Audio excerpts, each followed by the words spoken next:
Alright, this is me talking normally. Wow, look at those fat peaks. This is me talking with my ass cheeks out. Wow. My ass cheeks are out, and they're flamboyant. Welcome back to the Dime Comic. Well, fuck you! Fuck you! Fuck you! Eat my ass! I am your host, Jacob, joined by my co-host, Collin. Fuck you. Or are you hosting and I'm co-hosting? I'm hosting. Oh, I just shit my with your pants. flamboyant ass cheeks. Why buy a comic that might cost more than a dime? Come meet the brothers who are here to waste your time. Spencer is not here this week. He got the call. What's the word? Oh my gosh. He got drafted into the Ukrainian army front line. And I'm pretty sure he's in an airplane right now, but that's top secret. Don't tell anybody. Is he the ghost of Kiev? No. There's nothing ghosty about Spencer. Except for his ghosty asshole. Think about it. I'll have to think about it later. It is a news week, ladies and gentlemen. Ugh! We alternate topics, talking points, and news weeks. And last week we talked about Logan and also, and equally, the Batman. Yeah, it was like right. an even split in time, I swear. But this week is news week, so let us go to the phones. Let's go to the phones. Oh, goodness. Leslie, you are our first caller. Which one is the news? It's alright. I'll take the first one while you try to find it in all your nudes. I have Google Docs. Spencer! From thedirect.com, in an interview with the Cyber Nerds, the Batman's director Matt Reeves revealed how the upcoming Gotham PD show on HBO Max has evolved and changed. Quote, the GCPD thing, that story has kind of evolved. We've actually moved more into the realm of exactly what would happen in the world of Arkham as it relates to coming off our movie and some of the characters, almost leaning into the idea of it's like a horror movie or a haunted house that is Arkham. The idea, again, the way that Gotham is a character in the movie, I really want Arkham to exist as a character. You go into this environment and encounter these characters in a way that feels really fresh. And so in our work on Gotham, that story started to evolve, and it started feeling like, wait, we should really lean into this. And then that's kind of where that's gone. End quote. It's interesting that he's making the haunted house a character when you literally have what's the guy who built Arkham is a character. Oh, yeah. I can't remember him. Something Arkham, but... Yeah. Wow, we're nerds on this show. Yeah, we are. Well, Spencer would know all this shit, and we'd be like, oh my gosh, yeah! Right. I don't know, I can't... Last time I knew anything about him was the Arkham series, and I think this weekend I'm going to be playing those games. Or at least Arkham Asylum. That sounds cool. I'm actually very excited for anything Matt Reeves. So... Oh my gosh, I can't find it! That's what I was trying to get to, though, is that he was... I want to say it's Obadiah. I think you're right. Obadiah Arkham. Anyway. Or is that Obadiah Bumpley from VeggieTales? It could be. This is Jacob in post. Spencer, of course, had strong opinions because we couldn't come up with the name of Amadeus Arkham. And to that, I say Spencer can eat my ass. He was a very important character in just 1,000 voiceovers in Arkham Asylum, the video game. So that's what I was getting at. He could be very well utilized in this show about his building many years after he built it. So I also like the the sound of the haunted house spookiness of Arkham Asylum. I like anything Batman from Matt Reeves right now. So anything Gotham. Anything really. I just want Matt Reeves to keep doing Batman stuff. I'm actually very excited for the animated show because I totally forgot that's also Matt Reeves working on that. Right. So that's fantastic.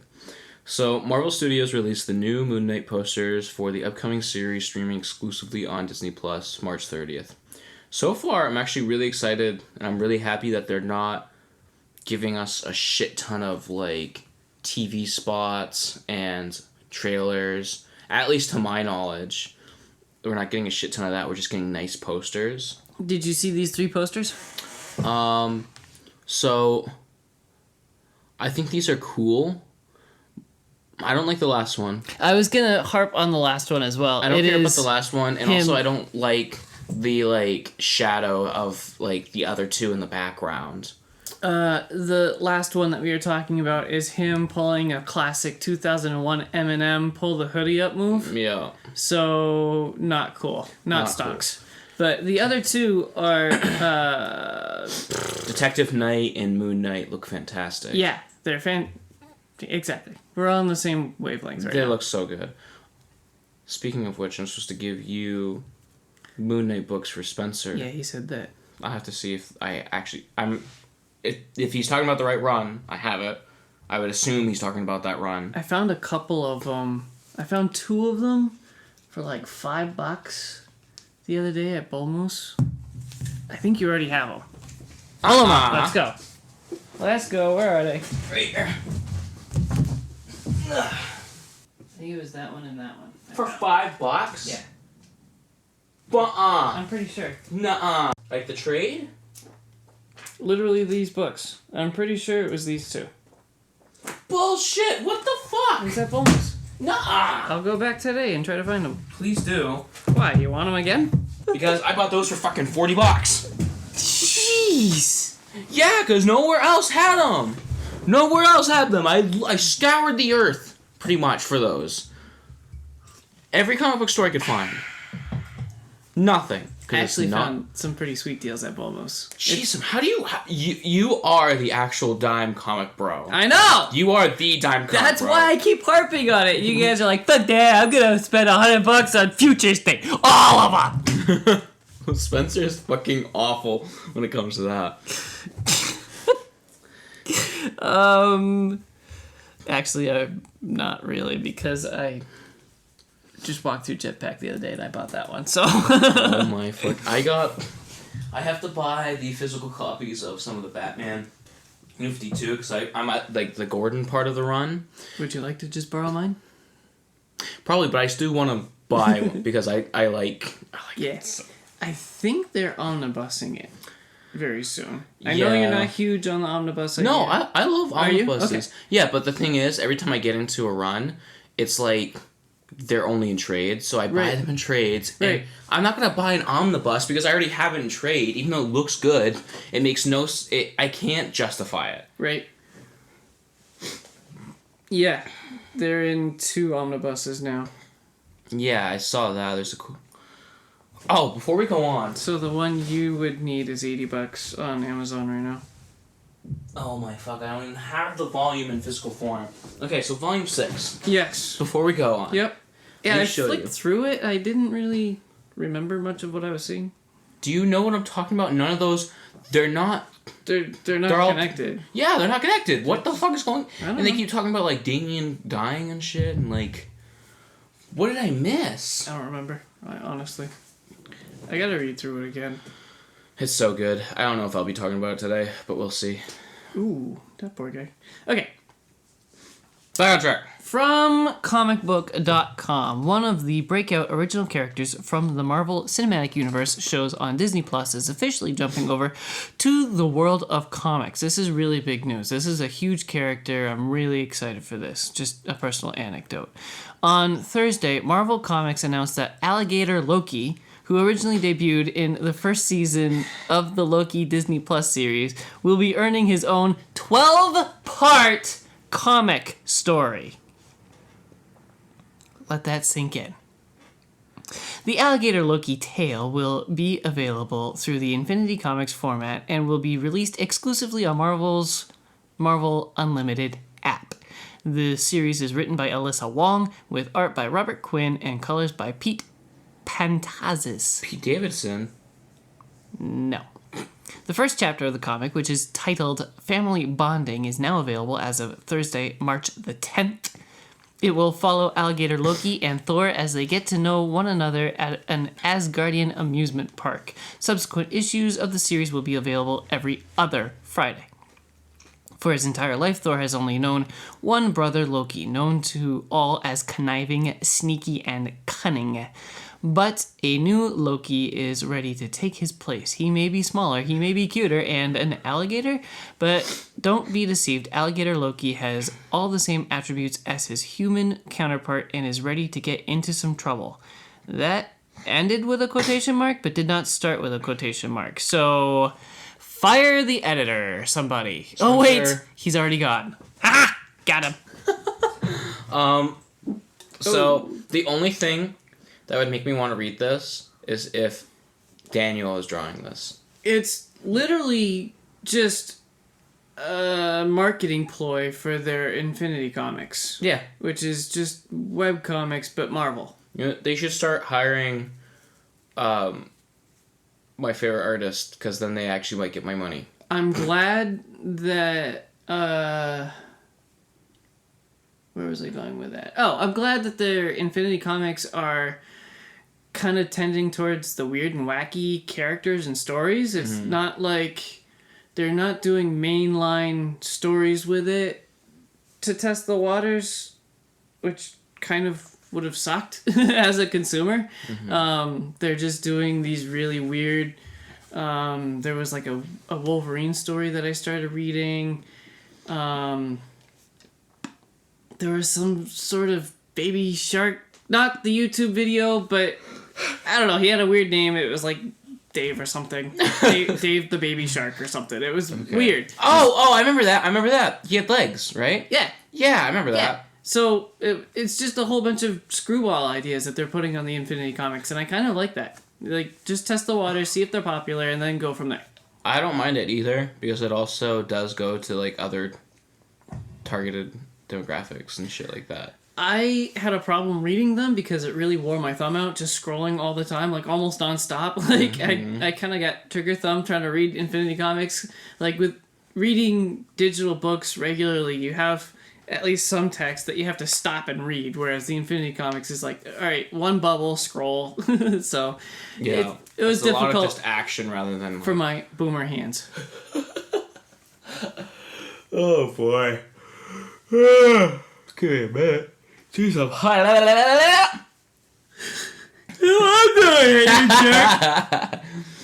Lucasfilm released our first look at the upcoming Obi-Wan Kenobi limited series, as well as dominating the last printed issue of Entertainment Weekly before the magazine goes completely digital next month. This was followed shortly after with the first official teaser trailer. Obi-Wan Kenobi begins streaming exclusively on Disney Plus May 25th. Okay, so first off, nobody gives a shit EW is going digital only. The news here is that Obi-Wan Kenobi is coming out, and it looks fantastic. Yes. I don't know why Spencer added that in. No wonder we got rid of him. I'm very excited about this. I have a problem, and it's like many other people that have a problem. Oh, you're gonna do the thing. Yes, it's the Inquisitor. It is the Inquisitor. Okay, I don't give a fuck. I still am angry about, like, Cad Bane. That's dumb. Because Cad Bane's, like, people are like, these two guys, you keep freaking out about their heads, but they're just animated. Look at the live action, like the original live actions of both. They have long fucking heads. It's not the animation, guys. It's that. And this actor also has like a very small fucking round ass head. We could have gotten the original voice actor.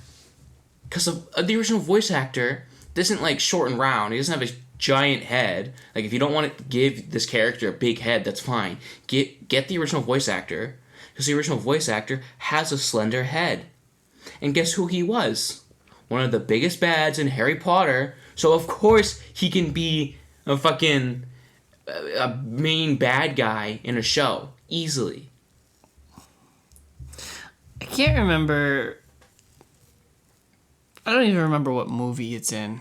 But there is a character with, like... Episode 3. Ribs on his face. Episode 3. Yeah.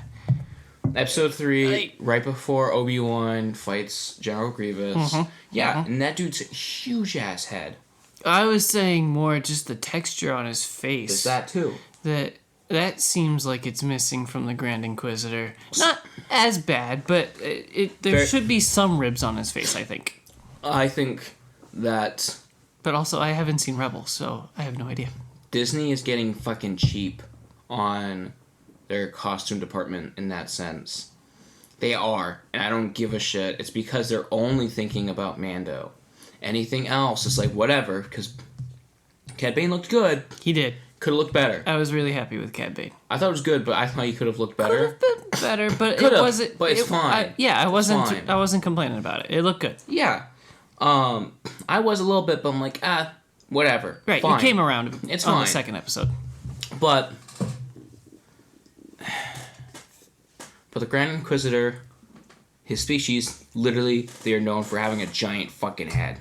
That's like bringing Ki-Adi-Mundi back in a show and not giving him his fucking weird ass head. That's literally what it is. All right. The rest of the show, though. Yeah, it looks great. It looks good. I want Darth Vader. The music is fantastic. I want to hear more of Darth Vader being unable to breathe. I was thinking just the Duel of the Fates remix, sort of. That was really good too. Oh my gosh. The speculation has been pretty standard, and People have been... it's all contained. There hasn't been some grand revelation in the speculation. It's like, yeah, that's literally what you're guessing from the trailer. So, meh on that. I'm hoping for a great big twist that they didn't reveal at all in the trailer or whatever, the promotional stuff. I want something else underneath because, I don't know, I just hate it when everything is revealed in the trailer. Me too. That's why I try to not watch trailers, really. Yep. So some people... But this job ruined that. Yep. It did. Really did. Yep. But some people have been talking about this, and I fucking hate casuals. Casuals have been talking, if they make fucking Obi-Wan Kenobi such a whip, he can't fight, and he loses, I'm gonna lose all faith in Star Wars. Are you fucking numb? Yes. Are you that fucking dense? Yes. He's supposed to be on the down low. Right. Why is he going to be all, like, fighting and shit? This part of Obi-Wan's story is that he's the fucking sad motherfucker. I also heard somewhere, somehow, that they brought back the same actors for Uncle Owen and Aunt Beru. Yeah. That were from Episode 3. Solo, I think? Episode 3 and 2. Was it really? Yep. 3? That 2 and... far back? Yeah, it's the same guys. Damn. You know the close-up on one of those guys in the village? Yeah. That's Uncle Owen. Yeah, I get that, Episode but 2. I Not Solo. We didn't see it. I thought it was one of the newer movies, not all the way back in episode 3. Yeah. There you go. I like continuity. It makes me happy. Me too. Also, I noticed, as I get older, these guys look like they didn't age at all. I know. Like, especially... Seriously. Like, they take actors from, like, episode 2 and 3, and I'm like, you guys do not fucking age at all. What the hell? Before we move on, you've been a very naughty boy. What do you mean? Ah! Get rid of that! No! Is this a parking ticket from work, sir? No. Oh, okay. Exclusive from Deadline.com, Catch 22 star Christopher Abbott is set to join Sony Pictures' Marvel movie Kraven the Hunter, starring Aaron Taylor Johnson in the title role. While unconfirmed, sources say Abbott would play the film's main villain, the Foreigner, one of Spider-Man's bigger adversaries in the comics. A Foreigner? Never heard of him. Me neither. He joins a cast that includes Ariana DeBose, Russell Crowe, Alessandro Nivola, and Fred Hechinger.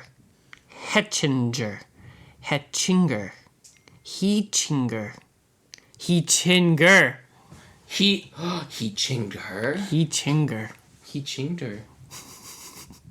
Deadline recently broke that Nivola would be playing an unknown villain as well, so like many Marvel picks, the main character battle multiple adversaries. Wow. I really can't believe Spencer isn't as excited for Kraven the Hunter as he should be, because he's kind of geeked out about Kraven the Hunter in comics before. Before we were doing the show. Oh, really? Yeah, he geeked out about him to me. And I was like, wow, I've never heard of the guy. And he was like, no, read this book. And that was the first time I read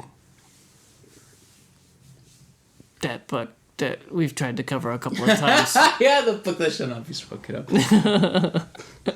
We will never get to that. We will never. I will make it a point to never cover that book on this but show. I want to. That's so fun. Jeez, I don't think I want to. Okay.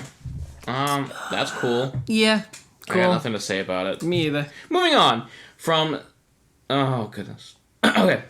From cinemablend.com, according to The Hollywood Reporter's Aaron Quiche.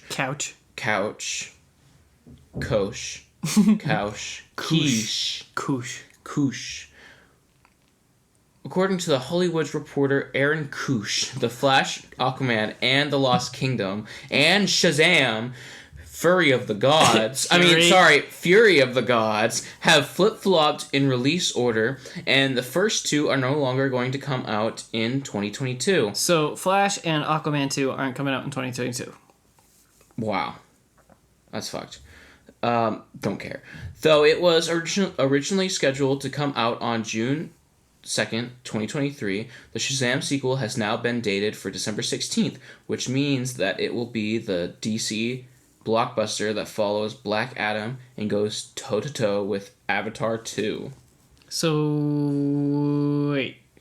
Shazam 2 is going against Avatar 2? Yeesh. Yeah. I mean, I really hated Avatar so much I never even finished the movie. Me too. But I wasn't huge on Shazam either. It was okay. I didn't even finish Shazam. The final fight was pretty poorly CG'd. So, The humor in it was fine. Sure. The story was okay. But it was just passable. The movie's boring. Both movies are boring. I've never gone back to it. No, me neither. I watched it the one time. I was like, it's fine. I'll never watch it. I don't care. I don't care as much. Whatever. Avatar's got a way bigger following than Shazam 2, even though... Sadly, it does. I have low expectations for both. Sadly, a lot of people have really bad taste in movies. Yeah. Yeah. That's why we have shitty superhero movies. The rest of the article says The Flash starring Ezra Miller has moved to June 2023, though it isn't specifically taking over Shazam, The Fury of the Gods date, as it will be coming out on June 23rd, 2023. Aquaman 2, meanwhile, will be heading to theaters on March 17th of next year. Oh, sorry, I did not say that. No, you didn't. Bitch. Lasagna. Ooh, I would love a bitch lasagna. Me too. I was just leaving it in awkward space. Like, what does that mean? I will not be watching Aquaman. I'll only ever watch Aquaman if it's for free. If they just completely CG a different character over her? Yes. Yeah. I don't want anything to do with her. Exclusive from thehollywoodreporter.com, Sean Levy has been tapped, like that ass, or maybe it should be targeted, to direct Deadpool 3. The director is in negotiations to team up with star Ryan Reynolds for the Marvel property after previously collaborating on 20th Century's pandemic-era hit Free Guy, and the just-released sci-fi adventure movie The Atom Project on Netflix, which I keep seeing a whole bunch of shit articles about having lightsabers in it, and I really don't care. Frequent Reynolds collaborators Rhett Reese and Paul Wernick penned the scripts for the first 2 films and are now working on Deadpool 3. Wendy Molyneux and Lizzie Molyneux-Logolin, known for the animated series Bob's Burgers, previously worked on the script for the 3rd installment of the franchise based on the character introduced in the comics by Rob Liefeld and Fabian Nicieza. I don't give a shit about any of this. Ooh. I haven't even watched Deadpool 2. I really like Deadpool 2. I It like looks it a good. lot. Like, I liked it better than the first one. okay, I guess I'll give it a shot. And if you get the super duper uncut version, which I'm pretty sure is what it's called, you see titties Okay, I'm sold. for about 2 seconds. Same with Logan. That's like the only difference I remember. That's the same with Logan then. There's titties in Logan. Yeah, there's titties in Logan, but it's not in the uncut version or whatever. No, I'm saying it's the same as in it's like only like 2 seconds. Yeah. Yeah. Amazon Prime released the first teaser trailer for The Boys Season 3 streaming exclusively on Amazon Prime Video June 3rd. No one cares! No, I wanted to beat you to it. I don't care. No one cares. Fuck them. I watched the second season, and I actually liked it better than the first. I never finished the first. But it's still just fine. It's too dark for me, actually. You won't... Ugh. I still want to know your thoughts on the comic, though. Because the comic is edgelord and kind of dark. Like, they talk about some of the same topics that the TV show does, but it's so flippant about comic books. I don't know. It's like too dark for me. It's not like there's like... Because there's... It seems dark as there's like not really a reason for it. It just wants to be that way. Just wants to be edgelord. Yeah, and I don't really like that. Let's see, from Marvel.com. No, it's mine. No, it's mine now. No, it's mine. Nope. Comicbook.com can exclusively reveal the variants of 5-issue miniseries debuting in June. Dang it. From Marvel.com, comicbook.com can exclusively reveal the variants of 5-issue miniseries debuting in June. Debuting in June from writer Gail Seaman and artist Phil Noto. A simple investigation results in Jessica meeting many of her variants from the multiverse. Jessica Jones, by the way, poorly edited. If you don't know who Jessica is, mommy, then get out of here. Pretty sure there's multiple Jessicas in the Marvel Universe, so we need to specify which one. Is there? Yeah. In fact, a book I might have read this week has them meet. I'll find it for you as you read this news article. A simple investigation results in Jessica meeting many of her variants from the multiverse, which leads her to question if she can even work well with other versions of herself, or if she'll want to kill them instead. Me too. What would it really be like to meet an alternate version of yourself? Another you who had made different choices and lived a completely different life as a result, like not listening to Nirvana? That's the question facing Jessica Jones, as what seemed like a routine investigation instead of was her encountering other incarnations of herself from across the multiverse. Can Jessica get along with herself? Will she want to kill her other selves? And will seeing the lives she could have led drive her into a self-destructive spiral? What a surprise! This is what happens when you meet the variants. Jessica Jones? Honestly, going into Jessica a spiral? Jones would probably just want to kill herself.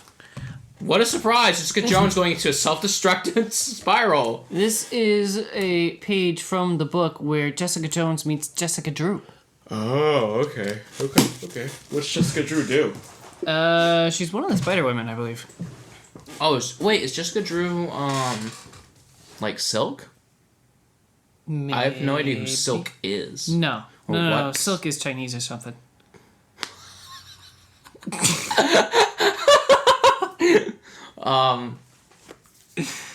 Fuck, I don't know. I don't care anymore. I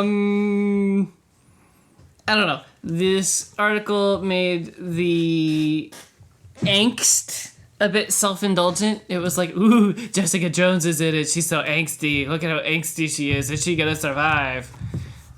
Really? I don't care. I like Jessica Jones. The variance idea is interesting, though. I don't care. Marvel Studios would released you the first... let me read? Marvel Studios released the first trailer for Miss Marvel, with the series streaming exclusively on Disney Plus June 8th. I do not give one shit.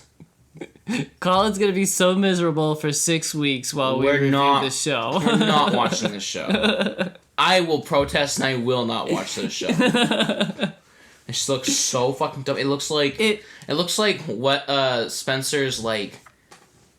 I swear, once we watch this show, he's gonna be like, oh, I feel like, with superhero shows, they're never for me, but this one is for me. Like it was made for me. Well, that goes hand in hand with my take in that it feels very pandering to like 13-year-old girls. Mm-hmm. It's like, oh, girls are so angsty and they don't know what to do with their future and they love boys. Girls can love girls too. Shut up. It's just, I don't know. It just hits the classic teenage girl profile. Mm-hmm. Sorry, I'll be right over. I need this. He's putting that cream in his coffee, if you know what I mean. I need that big boy cream. Why do I say the shit I do? I don't know. I gross myself out. Yeah, no, this it looks shitty. It looks so shitty. I don't know. Like the effects look like shit. Everything's so there's no. It feels like there's no art to it. That's what pisses me off about Marvel movies. Is I realize that there's like no actual fucking art. Yeah, it comes out swinging on racial issues like, ooh, she's the quiet girl at school and bullied because she's the brown girl. Like, they literally say that. Yeah, Yes. I mean, we're a couple of white boys. Yep. So, we can't really talk about this. I mean, we're going to. Yeah. But, like, because we don't know that issue, and I'm not trying to be an asshole, because we don't know that issue, but it seems like... Ugh, this chair's so loud. I'm sorry. It's okay. I'm sorry, my chair's loud. I don't know. It feels like we're perpetuating problems. Like, it doesn't feel like... People are going to say that, like, movies like this or shows like this are types of movies that are, like, speaking out for the people in the back that, like, don't have a voice, and these people that feel, like, rejected by society or they feel secluded. And the thing is that these movies don't do that. They don't fix anything. They don't fix anything. They don't speak for anybody. They are just perpetuating the problem because they also, like, they don't show that they're a problem. They show that, like, they're relatable. So say, I'm going to talk about it. Oh, boy. The Batman. That's not where I thought you were going to go. This Batman, we finally get a Batman where his trauma isn't sexualized. It's not like, ooh, this is so good, or like, ooh, his trauma, ooh. It's like, no, this dude's fucked up, and this is a problem. It's not something to be, like, gawking over, Yeah. Where it's like... I wish my parents were shot down in an alley in front of me. And I wish I was Batman. Like... This will be the one episode my parents listen to, just to spite my life. But yeah, it just... I wish more movies would stop, like, making these problems feel relatable. Glorifying. Yeah, glorifying. Because it's not okay. Good point. From DCComics.com, powered by stunning art by Rafa Sandoval, known for Justice League. Who knows which one? It's just in the credits here. And Spencer! And breathtaking painted covers by Irvin Rodriguez of Detective Comics, whichever one that is. Writer Christopher Priest, known for Deathstroke and more Justice League. Oh, push Deathstroke! Brings his trademark wit and skill for character deconstruction to an entirely fresh examination of the man you love to hate, and that is Spencer. The first issue of Black Adam series will be available at local comic book shops on Tuesday, June 21st. Quote, "Forgive the cliche, but I've rarely been this excited about a new project," said writer Christopher Priest. "DC has provided an amazing opportunity for me to explore and, to some degree, reimagine this character in a very new light while bringing new challenges and consequences to a man who has lived far too long and is desperate for redemption. Rafa Sandoval brings palpable voltage to every panel, bringing out my Kirby Simonson big noise instinct, and Rafa's gifts take me to places I never knew I wanted to go. My only regret is we only have 22 pages a month for this." End quote. There's no forgiveness for Black Adam. This is the reality Teth Adam, immortal man of indomitable will, must face when he discovers he has been infected with an incurable plague destroying his immortality, also known as COVID-19. Haunted by the specter of centuries of dark deeds, Black Adam transfers his powers to a worthy successor who will redeem Adam's legacy and defend their ancestral homeland of Kahndaq, only to subsequently become mystically handcuffed to him when Adam's plague is arrested, giving birth to perhaps the most volatile and dysfunctional super team in DC history. Issue 1 available at local comic shops on June 21st. Okay, so when they say they're handcuffed to each other and that it gives birth to something, it creates a really, really wrong mental image. Yep. I have never read a Black Adam comic. Me neither. I don't think I've even seen him on a comic page. No. The only time I've ever seen him in a story is maybe like in a Crisis? The only time I've ever seen him in a story is like that cartoon of Shazam, Superman, and Black Adam. The only time I've really seen him in anything is Injustice, that too. The video game. Wait. I don't even remember him in the comic. I don't remember him in the first video game. I think he's in there. Is he? I'm pretty sure so. Oh, yeah, he is. Yeah. Yeah. Yeah. Oh, well. From comicbook.com, Netflix is developing a movie based on Boom Studios' Irredeemable. In addition, the complementary series Incorruptible will also be put into production as well. Netflix teams Kemp Powers with The Harder They Fall... What the fuck? Netflix teams Kemp Powers with The Harder They Fall director James? James? Jeymes. I'm going to assume it's James. Okay. But James Samuel for Irredeemable. The poor kid probably had hippie parents spelling it that way. Probably. Holy crap. If there was a need for any more star power, Jay-Z himself, Sean Carter, is also aboard as a producer with James Lasseter. People who might not be familiar with the graphic novel series should expect superhero intrigue. Plutonian, the world's favorite hero. Okay, what the fuck, Spencer? Why is there so many fucking random-ass things that I can't even pronounce or say? Plutonian. Ugh! I don't even know what this is. Plutonian, the world's favorite hero, begins to slaughter everyone on Earth. What in the world? Without anyone to hold him in check, the world turns to his nemesis Max Damage for help. While the villain might not want that responsibility, he's going to have to think of something to save the Earth. Over the course of the story, Max discovers Plutonian's mysterious past, which might be the key to stopping him for good. His mom's name was Martha. Why did you say that name? Find him! Save Martha! Why did you say that name? Martha, why did you say that name? Stop! Please, stop! Why did you say that name? It's his mother's name. It's his mother's name. Fucking asshole. Mark Waid helped create Irredeemable with Peter Krause providing the artwork. He gave a statement to Deadline about the upcoming project. Quote, Peter and I are thrilled to death that a writer and director we both admire are bringing Irredeemable to life in a faithful and respectful way while inventing their own twists and turns, end quote, wrote Waid. Quote, their unique take on the comic makes it unlike any anti-hero story I've heard of, and I love it, end quote. I don't know what any of this shit is. So funnily enough, I have had this on my wish list on the library app for a long, long time and just never gotten around to it. But it does look interesting. Really? I will get to it someday, eventually. You do read a bunch of, like, random ass I do. shit. I admired that about you. I really like that Netflix is going to these random ass things and Hulu and whatever the frig else. Like,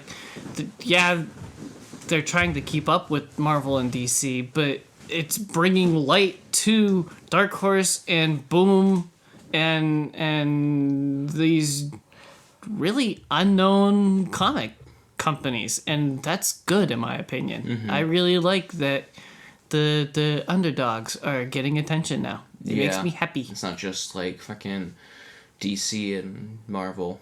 DC and Marvel is like your traditional like bad guy versus good and like questioning that, and it seems like every other comic book now is like questioning what the fuck is good and what the fuck is bad. Shit like that. The problem with irredeemable and irresponsible and incorruptible and all those is that they literally have so many spin-offs and hundreds of books, and it's from afar. I haven't done a whole lot of research. It's kind of difficult to jump in. It's not clear cut. This is number one. Mm-hmm. Oh my gosh, this is a big one.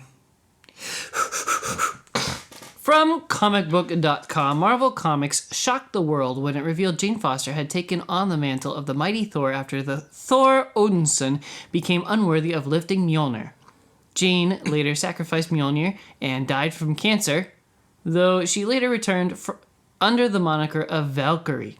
Now, with Thor Love and Thunder set to adapt the popular story arc with a returning Natalie Portman, Marvel is taking Jane Foster back to her goddess of Thunder roots in a new series titled Jane Foster and the Mighty Thor. The 5-issue miniseries releases in June, which is a month before Thor Love and Thunder arrives in theaters, July 8th.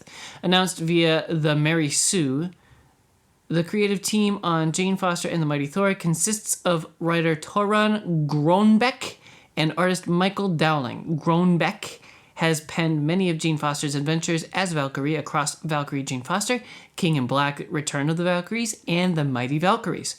As for Dowling, he's collaborated on Amazing Spider-Man and Black Cat. See how specific those shoutouts were? I love that. That's lovely. We could tell which books he's worked on. Yeah. The cover for Jane Foster and the Mighty Thor by Ryan Stegman features Jane and Thor side by side once again, with Jane wielding a cracked Mjolnir and Thor equipped with his father's lightning blade, the Odin Sword. The reason Thor is using the Odin Sword is because the current arc of his solo title, God of Hammers, sees Mjolnir become sentient when it's possessed by the Mangog. Suck my asshole. Suck my asshole. The synopsis for the series reads, quote, when Mjolnir comes crashing through Jane Foster's apartment window, she fears the worst has happened to Thor, as Asgard's greatest enemies, including Hela, Ulluk the Troll, and Enchantress, mount an assault on the Golden Realm. Jane must find Thor and save Asgard, even if that means she must once again risk her life to become Thor herself. I really, really, really loved, the Jason Aaron Thor run. It is God tier. Yes, it's punny. I don't care. It's fantastic. Worth the read. Worth the research to read 10 years of Thor comics. It's a lot. It's worth every penny. Part of that run was the Mighty Thor, and it felt so good. It was really, really, really well done. Thor's fall from grace. She picks up the hammer and is Thor for a while until Thor fixes himself and can come back to be a god. All very good stuff. With all that being said, I don't really care about revisiting it. It feels like they're going, hey, that was great. We should make 5 issues to try to make a little bit more money on that run. I haven't read a single Thor run. My first Thor run, kind of Thor run, will be Beta Ray Bill. That will probably be that, like, have you even finished that? I haven't started it. I thought you did. You talked about it months ago. No, I didn't. Spencer literally talked about it. You went out and bought it. and then talked about it the next week. No, I didn't. I didn't talk about it. I talked about buying it. I've been reading Batman. I've been on a Batman kick right now. Yeah, Batman. Crazy Batman kick. Fuck, there's so many words! Would you like me to read it? Because the next one's easy. Yeah, thank you. Thanks, Dad. Thanks, Dad. From Marvel.com, Judgment Day is coming. Writer Kieran Gillen and artist Valerio Shitties. There's no way. There's no way. Shitties? Shities? Shit. Come on! What is that? For the fans listening, it's SCHITI. Shitty. Oh, dude, that guy or girl? Valerio Shitty? What the fuck? Why are there so many fucking weird ass names Why in comics? can't they just be John? their upcoming Marvel Comics epic A.X.E. Judgment Day. Okay. The punctuation on that is messed up. Yeah. A period, X period, E period, colon. Are you kidding me? A.X.E. Judgment Day will define the summer, and now Marvel fans can get their first look at covers, interior artwork, and more in a special announcement trailer. The pieces of the upcoming event will fall into place in June's A.X.E. Eve of Judgment, all caps by the way. Number 1, a prelude issue where Gillen will team up with artist Pascal Ferry to present the first shot of the apocalyptic conflict to come. After that, the saga will be told across 6 explosive issues in A.X.E. Judgment Day, still all caps. The main event series launching in July, as well as tie-in issues unleashed across the Marvel Universe. The Avengers have become a more powerful global force than ever from their base inside a long-dead Celestial. The X-Men have achieved a form of immortality on their utopian island nation of Krakoa, and the Eternals have begun a new cycle of life as they continue their sworn mission to eliminate the deviants. The sexual deviants, also known as furries. But when the Eternals learn that mutant kind itself is a form of excess deviation, a vicious assault on Krakoa ensues, with Earth's mightiest heroes trapped in the middle. Years of tension lead to a volcanic eruption as 2 worlds burn. Quote, there's a classic metaphor to describe the Marvel Universe, a toy box which creators take toys out of, play with, and put back. I get it, but it's never quite how I've seen it. I think play in another way. I think of a music stop with all these instruments with their different qualities suggesting different songs, different stories, Gillen explained. For all the Marvel instruments I've played, I've never written an event. End quote. I don't know anything about any of these characters. It almost sounds like a crisis for Marvel. Yeah. It sounds interesting enough. I like that the Avengers, the X-Men, and the Eternals are settled in a home, happy living, happy days, and then something is unhappy with that and they want to wreck their shit. So that sounds cool. I like that it's not, I'm going to say it again, angsty, where the Avengers are fighting with themselves, or with the X-Men, or with the Eternals. Maybe the Avengers are the problem. I think the Avengers are the problem. I think they've always been the problem. I'm really trying to not pull a classic called I don't give a shit. I don't give a shit. From Variety.com. Spencer's gonna fire us when he comes back. He's I gonna already be like, fired him! He's gonna be like, no, I'm doing the whole episode by myself. You guys aren't allowed to do the news anymore. Oh my gosh. No, we already fired him. Maybe this is what the fans want, Spencer. They maybe. want 2 idiots talking about news that They nobody don't know understands. that they don't know about. They don't know anything about these. From Variety.com, after his memorable turn as Edward Nashon and Matt... Oh, fuck! I'm glad I'm talking about this one! I remember... Okay, I heard about this. Fuck! Okay. After his memorable turn as Edward Nashon and Matt Reeves, the Batman, Paul Dano will be delving into the iconic villain's origins with a new comic book, Riddler Year 1. DC Comics announced Dano's comic book writing debut on Friday and released a first look image to go along with it. The teaser features glasses on top, scattered files, and papers with the title written across the scratchy letters. The comic will launch in stories in October, although DC did not specify an exact launch date. I'm excited about this because I'm excited about anything Matt Reeves Batman. Okay, so I've already pre-ordered the art book, and I've already bought the Boots. the prequel book, and I will be reading this. And you got the Batman boots. Shh, don't tell people that. You said last week. I don't have them yet. Oh, they're coming in soon. I have the Batman boots. Ugh. Next thing will be I'll get the bat cowl. I don't think I'll do that. Prove it. Your fluffy hair would make that impossible, and I want to see it. Dude, did you see his hair? It's flat. Yeah, but still long as hell. That much hair, you know. Your hair's poofy. I can get flat. You can get flat right now. I don't know. You're the flattest one here. Got a fat ass, buddy. Got fat titties, fat ass. Alright. That is the end of this week's news. Holy crap, it's only an hour long. Jeez, that's our whole show, folks. Bye. No, I did a lot of work this week. Oh, jeez. I have not. I'm gonna go first. Okay. And I'm gonna lead with the shitty one, so that people stick around for the good one. I read a Marvel Max comic, U.S. War Machine, written by Chuck Austin.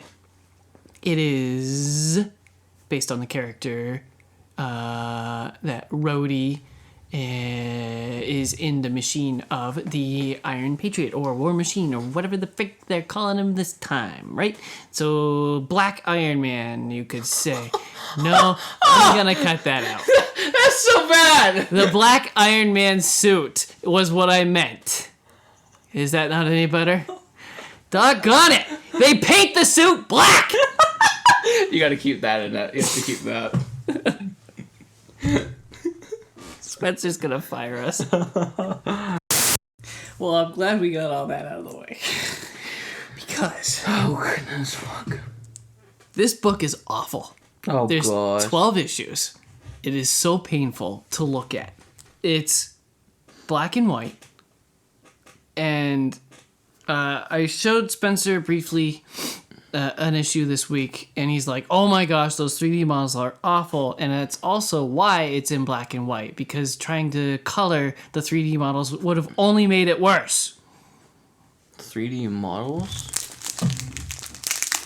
You know, shitty anime when it's not hand-drawn, it's Yeah. computerized and shitty? Yeah. Okay, so 3D models can work in comics.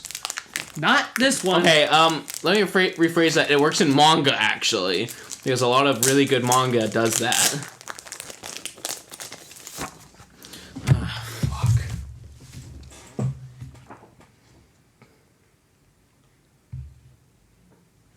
Look at the faces. The human faces. The War Machine faces are okay, but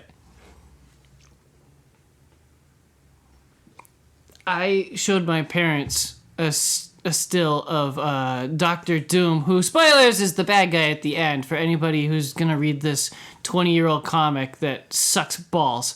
This is so fucking bad. It's so bad! It's so bad. You can't even tell it's Dr. Doom in most of the frames at the end of the storyline, because the images are just so bad. It looks What like is up stick with you and figures. buying and finding the shittiest stuff? Because it's not the Batman yet again. That's true. I'm trying to avoid Batman stuff because we talk Batman so much. Because there's so... There How can is you not talk so about much. Batman? I know, but I am trying to keep us from being the Batman show. I'm fine with it. This comic tries to talk racial talk and stuff, but fails horribly and actually comes across pretty freaking awful. I can't believe they printed this. Just come off racist? Extremely. I bet. Like Luke Cage season 2 racist? I didn't see it. Luke Cage becomes pretty racist, like himself. It's bad on all fronts. It doesn't matter what color person is speaking in the comic. It's all bad. Mm-hmm. Bad, bad, bad. There are racial slurs that should not have been printed. And I think that was included because it's a Max comic, but holy shit, have some freaking discipline. Oh my gosh. It's bad. The story doesn't make sense. There's freaking storylines that are strung along until the end, and then there's no resolution. It's ugly. There's no commercials in it. I like that it was printed on old school newspaper. It feels nice. Call me boomer, but I kind of like it every once in a while. It's not the super expensive $9 glossy paper 20-page comic book issue. It's I like those. Yeah, I like those too. But I also like an old school newspaper book for $1.50. I kind of like that. Boomer! Shut up! Yeah, this is awful. I paid $28 for 12 issues. Why would you do that? Because I had no idea how awful it was. And also, you look at the cover and you think, ooh, a Marvel Max storyline for 12 issues with War Machine. That could be badass. Mm-hmm. Your imagination is already working. I can see it in your brain. That's pretty cool.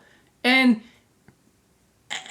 I could shit something better out than this and call it War Machine. You could definitely come up with a better story. No, I was saying my shit is War Machine. My actual shit. War Machine. I hate you. Disgusting. War Machine. Yeah. It's terrible. I kind of want to boycott this writer because this is so bad. Who's the writer? I don't even remember. Plot twist. There's a War Machine, a second series of Max War Machine. You gonna read it? I don't know. I don't even know if I can get my hands on it. If it's I don't know. You don't know anything. If I see it, I'll probably flick through it first to see how awful it looks inside before I buy it. Yeah. But yeah, this is a waste on my shelf. Waste of space. Mm-hmm. So, what have you been doing? Besides watching The Batman way too many times. Yeah, or not enough times. I'll be going today again for a fifth time. No. Ask me a question. Because I've literally just been consuming Batman media. And next time I talk about Batman media, like the stuff I've been reading and watching, I want to like actually come up with something good. I'm going to reuse a question on you that I used on Spencer last week. Okay. If you get the authorization and okie dokie to write a 6-issue Max Marvel run, what character would it be on? And why? And what would your story be? Oh, fuck. Okay. So I don't know much about the Max series. So I don't know. I know Punisher has cuss, and there's titties and violence.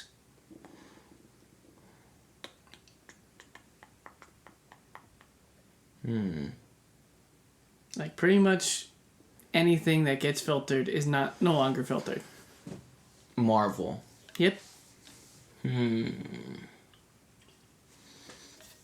think I'd go with the easy option. Luke Cage. Fuck. Moon Knight. I'd go with Moon Knight. Why? Because I like Moon Knight, and also he can be easily very dark character, swearing and shit like that. Swearing and shit. And also we could dive way deeper into we could dive way deeper into like the cosmic supernatural realm and like have it gross looking. Like, so if you've never read any of the Berserk manga, right? No. Okay, so basically, Berserk is like the spawn of pretty much everything disgusting and gross. When you say spawn, monster. You're not talking to No, I'm not talking about. No. All right. So basically, every supernatural gross thing, as far as I can tell, is from Berserk. So I would take a lot of inspiration from Berserk in the monsters, and everything would be really disgusting, and it would just be like a Moon Knight is stuck in this, like, cosmic realm and trying to fight his way out. And Khonshu is, like... Khonshu's doing his normal shit. Yeah. Which is, like, I'm only gonna allow you to fucking beat the shit through all these guys, but you're gonna get shit on the whole time as well. You're basically gonna play Dark Souls. Moon Knight, but Dark Souls. There we go. Moon Knight, but Dark Souls. And Khonshu's at the end of it. That's what the story would be. So, very violent, very dark, some language. No titties, though? Yes. Of course there's titties. Oh, really? Because I was going to say, that's a nice restraint if you don't have titties in your 6 issues. Well, I was going to be like, well, you know how Moon Knight, imagines that, like, Captain America, Spider-Man, and Wolverine were... Yeah. Instead of that, maybe some, like, X-Men girls. Emma Frost, Black Widow. Nope, not Emma She-Hulk. Frost. Nope, She-Hulk definitely. Probably, like, Rogue. There you go. Rogue. She-Hulk. Isn't Rogue underage, though? Nuh-uh. Oh, no, I'm thinking Kitty Pryde. I'm sorry. Yeah. Never mind. Rogue, She-Hulk, and... What's a good one? Spider-Woman. Spider-Girl. Underage. Silk. Extremely underage. Yeah, extremely underage. Who else? What's another good female? I wouldn't say Black Widow. Wanda! Scarlet Witch. Yes, there we go. I like this. Me too. Starts drawing it. Well, the other topic I read this week is another Marvel Max comic. You read so much. I know. I work more at this job than my real job. Yes, me too. And I get paid Wait, that's a lie. so much less at this job than the other job. My priorities are messed up. I've never asked out the love of my life. Will you go out with me? No. I read Jessica Jones, alias. Mommy! Written by Michael Bendis and arted by Michael Gaydos. Not GLaDOS or GLaDOS. The computer from Portal. Not that guy. The other guy. Oh, wait. I switched my answer from Wanda to Jessica Jones. No, I like Wanda better. Then Rogue. Jessica Jones has already Take Rogue been out. in... Okay, that's fine. And Jessica Jones. Yeah, I like that. Because I really like She-Hulk. It's Not like a big, giant woman. It's the leotard. Yep. Yeah. This omnibus collects Alias number 1 through 28 and a what if Jessica Jones had joined the Avengers. If you don't know anything about Jessica Jones, she used to be a superhero and bright, pretty colors, and then something really evil happened to her, and now she hates her life and hates her job, and she's a private eye just chasing down everybody's dirty laundry for money. Kind of like Heroes for Hire, same class of Marvel character. Daredevil, Heroes for Hire, so Iron Fist and Luke Cage, just the B or C tier hero level. Just a back alley, almost normal person, definitely normal person job with some hidden superpowers that Jessica does not like to use. Did I mention she's messed up? She's messed up. She hates her life. She drinks heavily and makes poor decisions because she hates her life, and then she wakes up the next day and says, "Why did I do that? I hate my life." Mummy.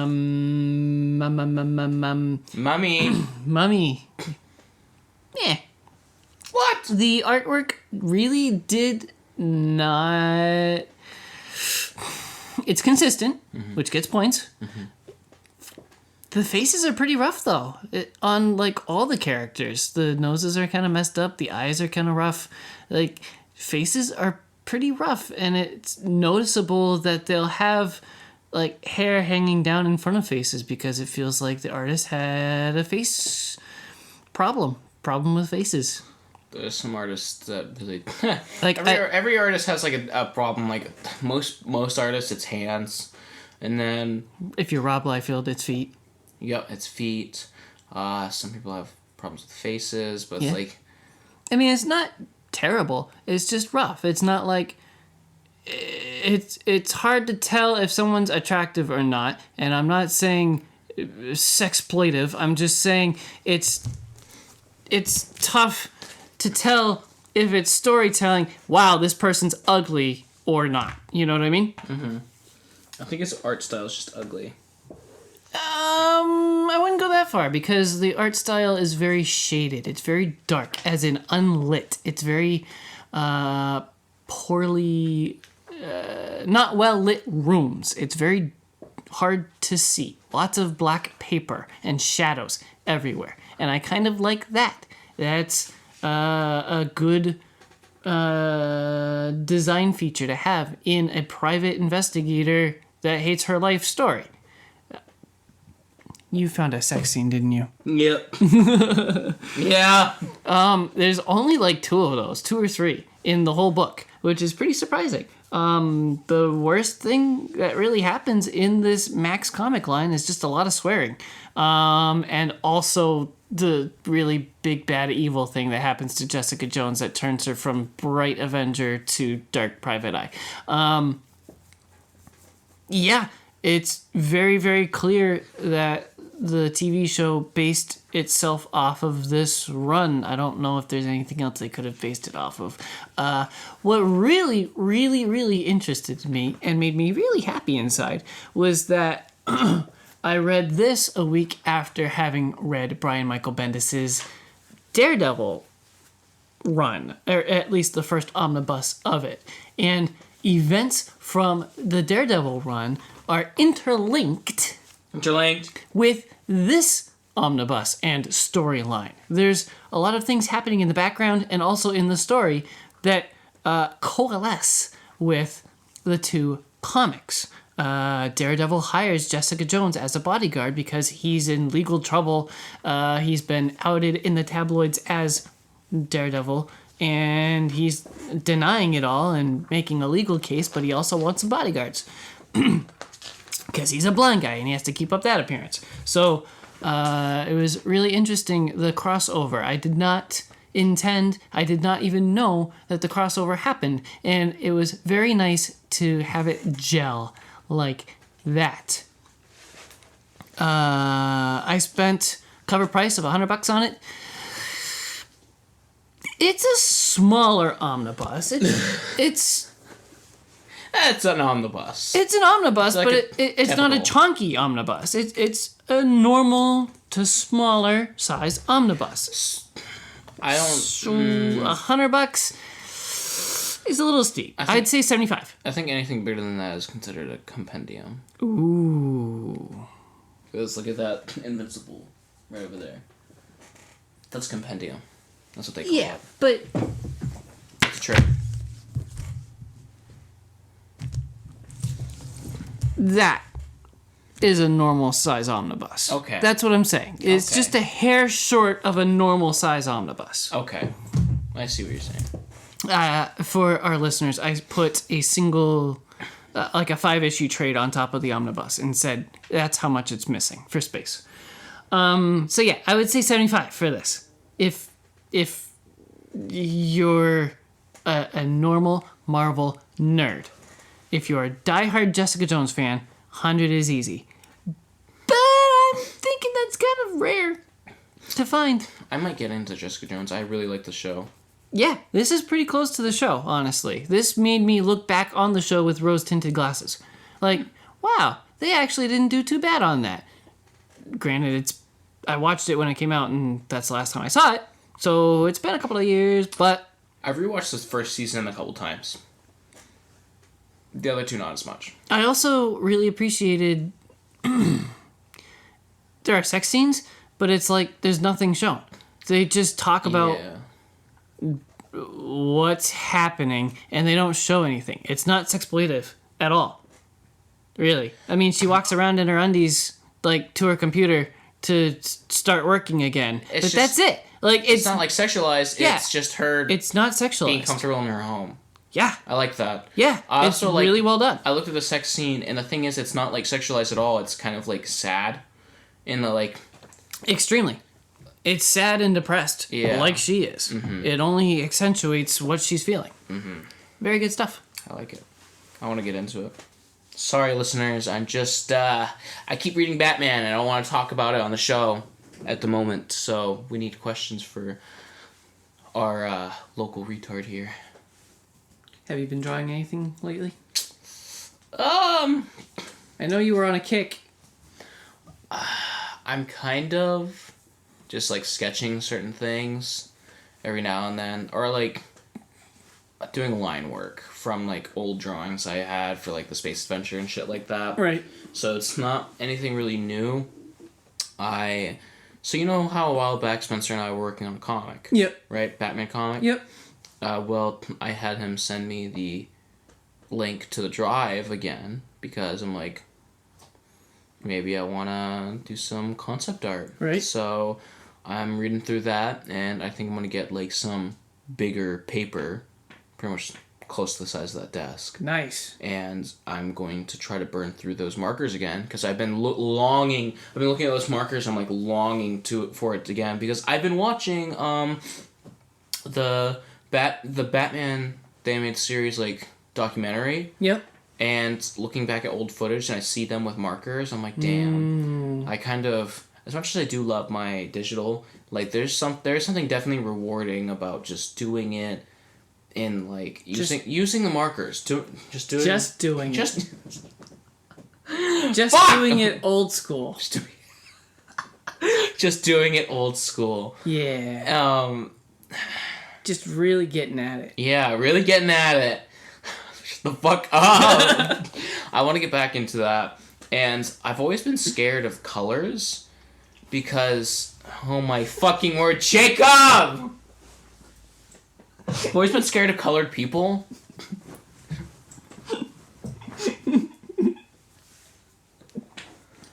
Fucking choke on that coffee.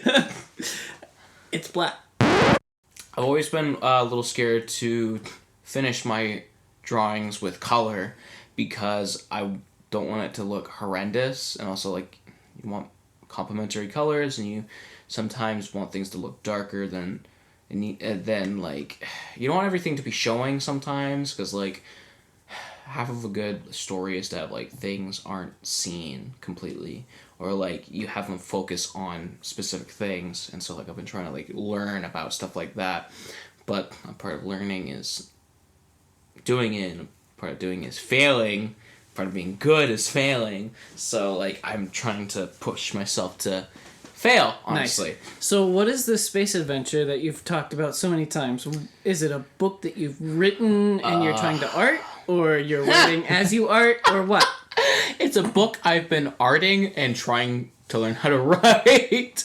Nice. Because it's a bunch of random... I've been trying to keep it on the down low a little bit because, right. No, I'll talk about it because I've kept it on the down low for like 2 years now. Right. And well, you keep talking about it. You drop little hints about it. Yeah. So I'm trying to be methodical with it because I just don't want to. As much as it's easy to just fucking draw a comic and have it cool and whatever, and, like, just send it out into the world, I want everything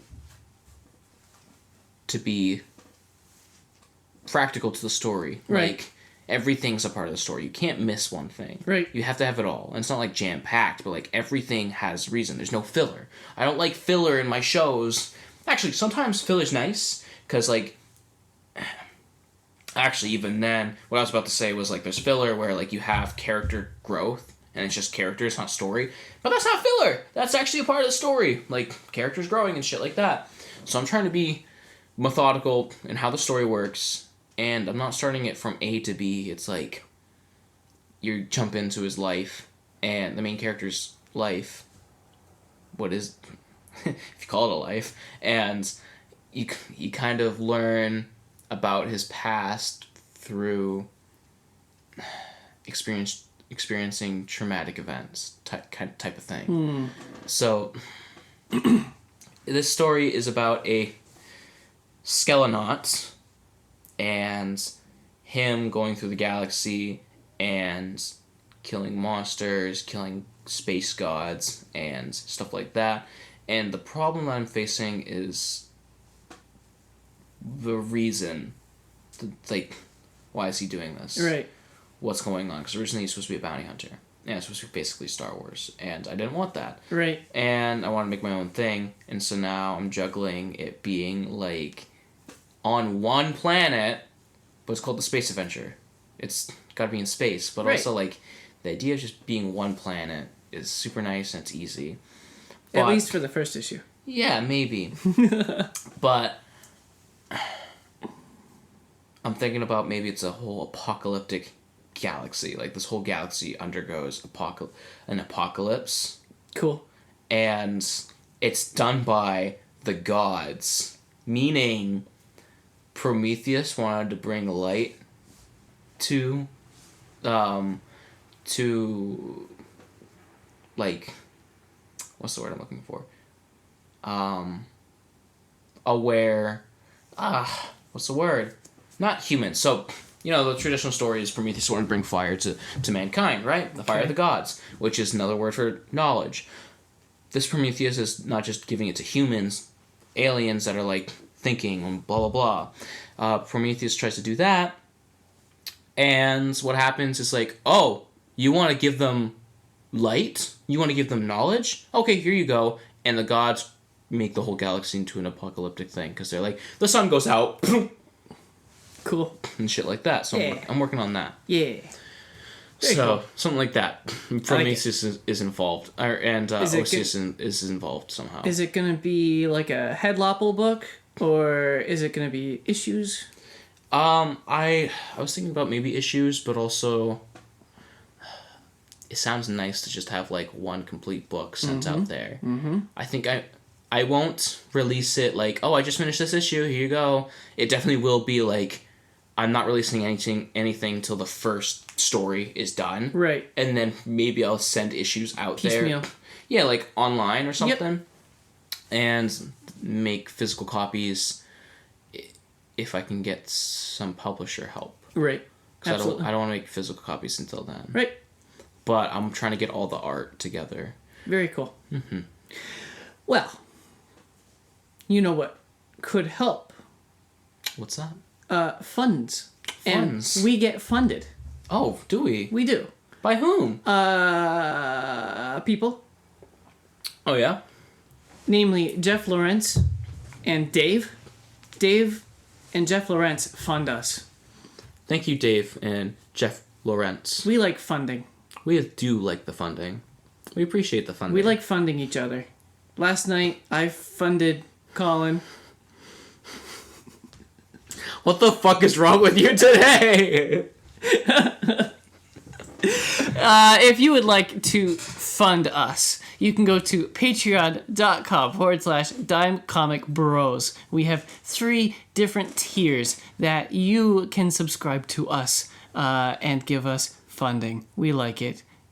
You get all kinds of bonus stuff, materials, and audio, and stickers, and posters, and who knows what else. You can find out what else when you go to Dime Comic Bros on Patreon. And soon enough, we may have bookmarks Whoa. in the making. That's top secret, though. Don't tell anybody. Oh, okay. We also get support from a super cool comic book store in our local area, Jetpack Comics and Games in downtown Rochester, New Hampshire. I'll be going there today. Whoa, I was thinking about it too, but You've already gone there today. Huh? Didn't you say you went today? No, No? no. Oh. I just came straight from my house. Oh. Me too. We're in your house. All right. They sell comics, they sell games, and a whole bunch of other things. They're super cool. They're super helpful. If you have questions about comics and you're not afraid to ask, they can probably help you out. It's happened to us a couple of times. They're super helpful. Really nice guys. Yeah. Too. They're really cool to just talk to. Yeah. If you're a talkative regular person. And if you're a regular, like you go there every now and then, Yeah. they remember you. Maybe not your name, but they see your face and they're like, hey man, what's up? Hey, you're ugly. Yeah. Yeah. Yeah. Yeah, I remember you. Yeah. Fucking ugly ass bitch. If you want to talk to us, because talking to Jetpack Comics and Games is not enough for you, and you just need to talk to people, you can talk to us on social media. We're on most of them. I won't answer. Nope. I probably won't either, but I post a lot of weird shit on Instagram. Well, I love that. Yeah. You should post it on Twitter because everyone can get the full image. I don't have the Twitter login, but I probably could. We'll figure it out. I'm just trying to make more things go like it. on the internets. Just wait. I'll take them and put them into my tablet and make drawing versions of them. Prove it. I might. I'll send them to you right now. Oh no. You got my drawings, right? Yes, I did. I started working on one. We do not have Spencer with us this week, and thus cannot ask him important business questions like, what are we having for lunch? Why is there two of me? There's two of me and there's only one of you guys. Only because I haven't done the other, Oh my god. the second versions of us yet. I just had that really good idea. I wanted to do it. Yeah, we can't ask Spencer the important questions about what we're having for lunch and also what we're talking about next week. So stay tuned. It'll be super cool. And thank you for listening. Bye.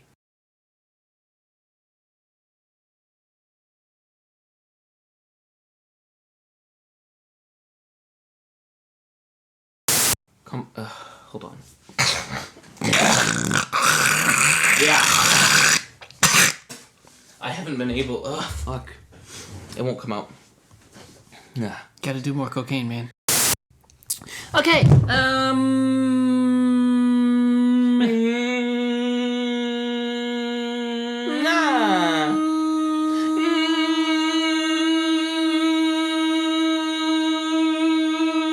my voice hurts.